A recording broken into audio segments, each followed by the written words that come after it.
Which foods do you crave the most? When you walk past a box of donuts, do you lose control? Perhaps you constantly seek out something cheesy. No matter what you crave, that voice pushing you towards certain foods might not come from your head. The majority of this microbiome lives in your large and small intestines, but they are present all throughout your body.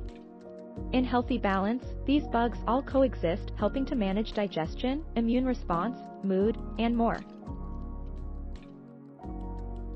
When there is a disturbance in the balance brought on by illness, prolonged antibiotic use, a lack of diet diversity, and other factors, dysbiosis can occur that allows the bad bacteria to take over.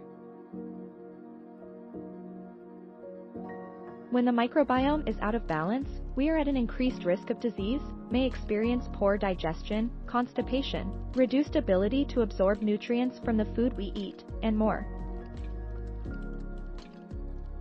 To understand the microbiome and its processes in greater clarity, researchers looked at flies. Flies tend to gravitate toward yeast because they need its protein, and they find it irresistible. Researchers, however, found some hungry flies completely uninterested in yeast despite needing its protein. It turned out that the flies had specific microbes that changed their cravings and appetite, even though it led them away from fulfilling their needs. Some cravings can lead you down a deadly path. Mice infected with the Toxoplasma bacteria find the scent of cat urine irresistible. This often results in the rodents becoming a meal for cats.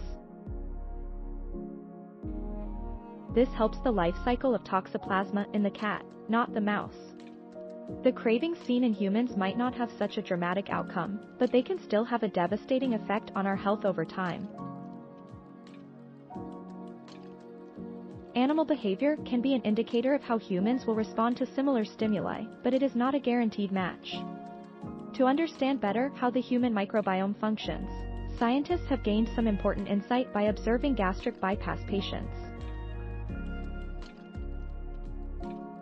The surgery causes gut microbiota to undergo a major shift, and this can lead to significant changes in cravings. For example, people might lose their taste for sweets or fatty foods.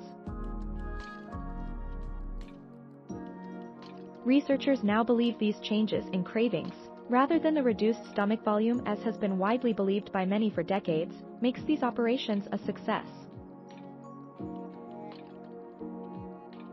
Not all microbes are created equal. Different types of microbes have different appetites. For example, yeasts love sugar, Bifidobacteria seek fiber, Bacteroides crave fat, and Prevotella want carbohydrates. Each uses its own neurotransmitter way of steering us toward its preferred food type.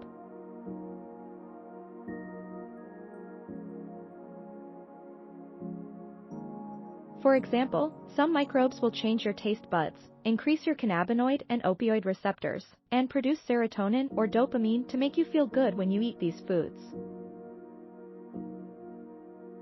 All of these signals can begin to add up in a big way to drive our food choices and overall health. Consider this: the average person has 5 pounds of gut bacteria sending signals to the brain. Should you give your gut microbiota what they want? Not necessarily. While balanced and well-fed microbiota can raise your mood and protect against sickness, unbalanced microbiota can lead you to crave junk food that brings on a diseased state. Thankfully, gut microbiota have a very short life cycle, turning over roughly every half hour. This means you have more control over its composition than you might think.